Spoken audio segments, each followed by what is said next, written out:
প্রিয় দর্শক, আসসালামু আলাইকুম। আমি আমিরুল মোমিনিন মানিক আপনাদের প্রত্যেককে আমন্ত্রণ জানাচ্ছি চেঞ্জ টিভির বিশেষ স্টোরি অব দ্য ফায়ার অনুষ্ঠানে। মাত্র 4টি আসন দিয়ে ইসরায়েল সরকারের অংশীদারিত্ব পেতে যাচ্ছেন ইসলামপন্থী নেতা মনসুর আব্বাস। আপনাদের কাছে বিস্ময়কর মনে হতে পারে তথ্যের হেরফের রয়েছে। না, এই মুহূর্তে এটি বাস্তবতা।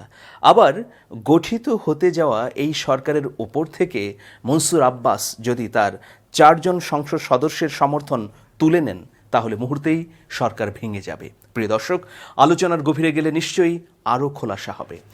ইসরায়েলে বেনিয়ামিন নেতানিয়াহুর টানা 12 বছরের প্রধানমন্ত্রিত্বের অবসান এখন সময়ের ব্যাপার। ইসরায়েলের বিরোধী দলগুলোর নতুন জোট সরকার গড়ার ঘোষণা দিয়েছে। বুধবার রাতে ইয়াশ আতিদ দলের নেতা ইয়ার ল্যাপিড এ ঘোষণা দেন। ইতোমধ্যে প্রেসিডেন্ট রিভলিনকে সরকার গঠন করতে পারবেন বলেও জানিয়েছেন তারা। ইসরায়েলের রাজনীতিতে মধ্যমপন্থী বলে পরিচিত রাজনীতিবিদ ইয়ার ল্যাপিড তার ঘোষণায় জানান অন্তত 8 দলের একটি জোট গঠন করা হয়েছে। প্রেসিডেন্ট রিভলিনের কাছে সরকার গঠনের আবেদনও জানানো হয়েছে। মানে যে শর্তটি দেওয়া হয়েছিল যে সংখ্যাগরিষ্ঠতার, সেই সংখ্যাগরিষ্ঠতা পূর্ণ হয়েছে। এটি নিশ্চয়ই নেতানিয়াহুর জন্য একটি অশনি সংকেত। এক বার্তায় ইয়ার ল্যাপিড বলেন, প্রেসিডেন্টকে বলেছি, আমি আপনার কাছে প্রতিশ্রুতিবদ্ধ হচ্ছি যে এই সরকার ইসরায়েলের সকল নাগরিকের হয়ে কাজ করবে। যারা বিরোধী পক্ষ তাদেরও সম্মান করবে নতুন গঠিত হতে যাওয়া সরকার। আমাদের সরকার ইসরায়েলের সকল স্তরের মানুষকে এক ছাতার নিচে আনতে যা কিছু করার প্রয়োজন তাই করবে। জোট নেতা ইয়ার ল্যাপিড প্রেসিডেন্টকে আরও জানিয়েছেন তার সরকারের প্রধানমন্ত্রী হবেন ইয়ামিনা পার্টির নেতা নাফতালি বেনেট। তবে তার মেয়াদ হবে 2023 সালের 27 আগস্ট পর্যন্ত। সরকারের বাকি সময় প্রধানমন্ত্রিত্ব করবেন ইয়ার ল্যাপিড নিজে। ইসরায়েলের সংবাদ মাধ্যমগুলোর প্রতিবেদন থেকে আরও আমরা যে তথ্যগুলো পাই সেগুলো হচ্ছে, এবার এমন একটি জোট গঠন করা হয়েছে যা কয়েকদিন আগেও অবাস্তব বলে মনে হতো। বুধবার মধ্যমপন্থী দল ইয়াশ আতিদ, কট্টর ডানপন্থী দল ইয়ামিনি এবং আরব ইসলামিস্ট দল রাআম একটি সমঝোতা চুক্তিতে স্বাক্ষর করে। এই 3 দলই ইসরায়েলের রাজনীতিতে একে অপরের প্রতিদ্বন্দ্বী। মানে 3 দল পরস্পর বিদ্বেষপূর্ণ আচরণ করে থাকে সবসময়। বিশেষত ইয়াশ আতিদ নেতা ইয়ার ল্যাপিড ও ইয়ামিনা দলের নেতা নাফতালি বেনেট 2 মেরুর রাজনীতিবিদ। তাদের একজন ইয়ার ল্যাপিড মধ্যমপন্থী হলেও তিনি কিছুটা বাম ঘরানার রাজনীতিবিদ, অর্থাৎ কমিউনিজমে বিশ্বাস করেন। অন্যজন নাফতালি বেনেট কট্টর ডানপন্থী, অর্থাৎ ইহুদিবাদী। তবে এবার নেতানিয়াহুর সরকার পতনের লক্ষ্যে তারা একই মঞ্চে জোট গড়েছেন। এই সমঝোতা চুক্তিতে শেষ সময়ে যোগ দেয় ইসরায়েলের দক্ষিণাঞ্চলের ইসলামপন্থী ইউনাইটেড আরব লিস্ট রাম। ইসলামপন্থী এই দলটির হিব্রু নাম রেশিমা আরভি এমেউ লেদেত, এর সংক্ষিপ্ত রূপ হচ্ছে রাহাম। এই প্রথম ইসরায়েলের কোনো ক্ষমতাকেন্দ্রিক জোটে ইসলামপন্থী দলটি যুক্ত হলো। ইসরায়েলের সংবাদ মাধ্যমগুলোর খবরে আরও জানা যাচ্ছে, মনসুর আব্বাসের বিরোধী জোটে যোগদান ঠেকাতে সপ্তাহ জুড়ে একাধিক সংলাপ করেন বেনিয়ামিন নেতানিয়াহু। তিনি মনসুর আব্বাসকে প্রতিশ্রুতি দেন দক্ষিণাঞ্চলে অবৈধ আরব ভবনগুলো থেকে জরিমানা আদায়ের আইনটি বাতিল করে দেওয়া হবে, যে বিষয়ে মনসুর আব্বাস দীর্ঘদিন ধরে সোচ্চার। মনসুর আব্বাস নেতানিয়াহুর দেয়া সুবিধাটি বিরোধী জোটের কাছে দাবি করেন। ইয়ার ল্যাপিড ও নাফতালি বেনেট নেতৃত্বাধীন বিরোধী জোট মনসুর আব্বাসের দাবি মেনে নেন। ফলে বুধবার বিরোধী জোট গঠনে এক সমঝোতা চুক্তিতে স্বাক্ষর করেন 3 নেতা। এটা একটি ঐতিহাসিক ঘটনা নিঃসন্দেহে। এ সমঝোতা চুক্তির বাইরেও ইসরায়েলের নিউ হোপ পার্টির সঙ্গে আরও একটি চুক্তি স্বাক্ষর করেছেন ইয়ার ল্যাপিড ও নাফতালি বেনেট। ওই চুক্তির আওতায় সরকার গঠন হলে ইসরায়েলে গাজার ব্যবহার বৈধ করে দেওয়ার অঙ্গীকার করা হয়েছে। হোপ পার্টির এটা অন্যতম দাবি ছিল। পাশাপাশি দলটিকে বিচার, শিক্ষা, গণপূর্ত ও যোগাযোগ মন্ত্রণালয়ে দেওয়া হবে বলে প্রতিশ্রুতি দেওয়া হয়েছে। মনসুর আব্বাস সাংবাদিকদের বলেন, সিদ্ধান্তটি অনেক কঠিন ছিল, বিভিন্ন ধরনের বিরোধও ছিল, কিন্তু চুক্তিতে পৌঁছানোটাও জরুরি ছিল। তিনি বলেন, আরব সমাজের সুবিধার্থে এই চুক্তিতে অনেক কিছুই আছে। যত তাড়াতাড়ি সম্ভব আস্থা ভোট গ্রহণের জন্য সংসদ অধিবেশনের আহ্বান জানিয়েছেন রিভলিন। 120 আসন নিয়ে গঠিত ইসরায়েলি সংসদ নেসেটে এই জোট সংখ্যাগরিষ্ঠতা অর্জনে ব্যর্থ হলে 2 বছরের মধ্যে দেশটিতে পঞ্চমবারের মতো নির্বাচন হওয়ার ঝুঁকি ছিল। 8 দলীয় এই জোটের সংখ্যাগরিষ্ঠতা অর্জনে প্রয়োজন ছিল 61টি আসন, তাদের রয়েছে 62টি। এর মধ্যে ইয়াশ আতিদের রয়েছে 17টি, কাহল লাভানের 8টি, ইসরায়েল বেইতে ইনুর 7টি, লেবরের 7টি, ইয়ামিনার 7টি, নিউ হোপের 6টি, মেরোজজের 6টি এবং রামের 4টি আসন। রাম অর্থাৎ মনসুর আব্বাসের পার্টি। রক্ষণশীল মুসলিমরা মনসুর আব্বাসের এই নেতৃত্বকে মেনে নিয়েছেন।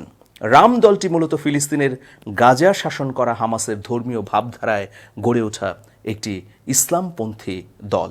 হামাসের যে ধরনের কর্মপন্থা ঠিক একই ধরনের কর্মপন্থা রামের।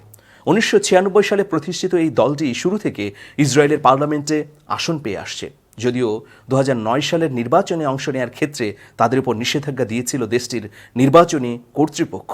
পরে সুপ্রিম কোর্ট ওই নিষেধাজ্ঞা বাতিল করে দেয়।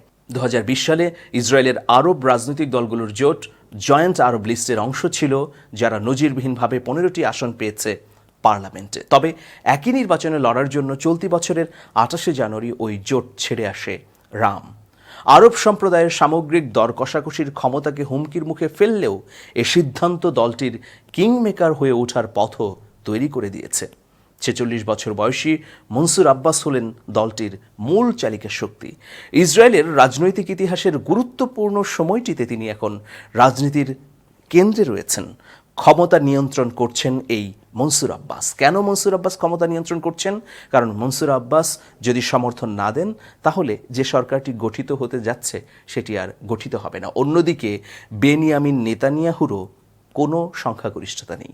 যদিও বেনিয়ামিন নেতানিয়াহু অনেক চেষ্টা করেছেন মনসুর আব্বাসকে তার জোটে ফেরাতে, কিন্তু শেষ পর্যন্ত সাম্প্রতিক সময়ে ইসরায়েল ফিলিস্তিনের যুদ্ধের কারণে তিনি তার অবস্থান থেকে সরে গিয়ে বর্তমান 8 দলীয় জোটে যুক্ত হয়েছেন। জেরুজালেমের হিব্রু বিশ্ববিদ্যালয় থেকে পাশ করা দন্ত চিকিৎসক মনসুর আব্বাস নিজের সমস্ত মেধা এবং বুদ্ধিমত্তা দিয়ে রাজনীতি করেন ইসরায়েলে। হাইফা বিশ্ববিদ্যালয় থেকে রাষ্ট্রবিজ্ঞানে তিনি মাস্টার্স ডিগ্রি লাভ করেন। 2019 সালে তিনি ইউনাইটেড আরব লিস্টের নেতা মনোনীত হন এবং ওই জোটের অংশ হিসেবে পার্লামেন্টে নির্বাচিতও হন।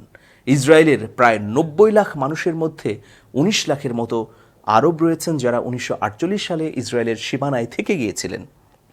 ওই সময় প্রায় 7.5 লাখ ফিলিস্তিনি তাদের বাড়িঘর ছেড়ে পালিয়েছিল বা তাদের বহিষ্কার করা হয়েছিল ইসরায়েল থেকে। যদিও ইসরায়েলে এমন অনেক আরব নাগরিক রয়েছেন যারা নিজেদেরকে ইসরায়েলি আরব বা ইসরায়েলি ফিলিস্তিনি ভাবতে স্বাচ্ছন্দ্য বোধ করেন। ইসরায়েলের আরবদের বেশিরভাগই সুন্নি মতাদর্শে বিশ্বাসী, আর অন্য একটি অংশ হচ্ছে খ্রিস্টান সম্প্রদায়ের। ইসরায়েলের 10% মুসলিম আরব বেদুইন গোত্র থেকে আসা। 1949 সালে নির্বাচনে তারা অংশ নিয়েছিল। আরব রাজনৈতিক দলগুলো দেশটিতে আরবদের সমান অধিকারের পক্ষে সোচ্চার ভূমিকা পালন করে আসছে। একই সাথে ফিলিস্তিনের প্রতিও তারা সমর্থন জানায়। এবারের যুদ্ধে আপনারা দেখেছেন নিশ্চয়ই, ইসরায়েলের মধ্যেই প্রচণ্ড বিক্ষোভ হয়েছে। এই বিক্ষোভে নেতৃত্ব দিয়েছেন ইসরায়েলি আরবরা। প্রিয় দর্শক, এখন দেখা যাক মনসুর আব্বাসের সমর্থন পাওয়া এই সরকার কতটা মুসলিম বান্ধব হয়। এ নিয়ে একটি বড় প্রশ্নবোধক রয়ে গেছে, কারণ এই জোটের মধ্যে রয়েছে কট্টর ইহুদিবাদী একটি রাজনৈতিক দল। তারপরেও শেষ কথা বলে কিছু নেই। বেনিয়ামিন নেতানিয়াহুর শাসনকাল কি সবচেয়ে মুসলিম বিরোধী ছিল, নাকি এই যে সরকার গঠিত হতে যাচ্ছে তাদের শাসনকাল মুসলিম বান্ধব হবে, তা পরিষ্কার হবে আর কয়েকদিন গেলেই। ভালো থাকবেন, শুভেচ্ছা নিরন্তর। বাংলাদেশ, ভারত ও পাকিস্তানের নামকরা সব ড্রেস নিয়ে গড়ে উঠেছে গার্লস ফ্যাশন কর্নার। মানসম্মত কাপড় নিয়ে আপনাদের সকলের চাহিদা মেটানোর জন্য আমরা নিয়ে এসেছি বিশাল কালেকশনের অনলাইন ড্রেস স্টোর। অতিরিক্ত দাম বা বাজেটের বাইরে মূল্য থাকায় পছন্দের ড্রেস কিনতে না পারার মতো খারাপ লাগার বিষয় খুব কমই রয়েছে। তাই আপনাদের কথা মাথায় রেখেই আমাদের অসাধারণ সব ড্রেস পাওয়া যাচ্ছে অত্যন্ত সুলভ মূল্যে। আমাদের কাস্টমারদের সুন্দর সুন্দর সব রিভিউ আমাদের বিশ্বাসযোগ্যতা আর নির্ভরতার গ্যারান্টি দেওয়ার জন্য যথেষ্ট। আর এই সব কোয়ালিটি প্রোডাক্টের সাথে সাথে আরও একটি গুরুত্বপূর্ণ বিষয় হলো বিক্রেতাদের ব্যবহার। আমাদের অসাধারণ সার্ভিস টিম তাৎক্ষণিকভাবে আপনার সহায়তা করার জন্য এবং সকল সুবিধা অসুবিধা দেখার জন্য সর্বদা নিয়োজিত রয়েছে।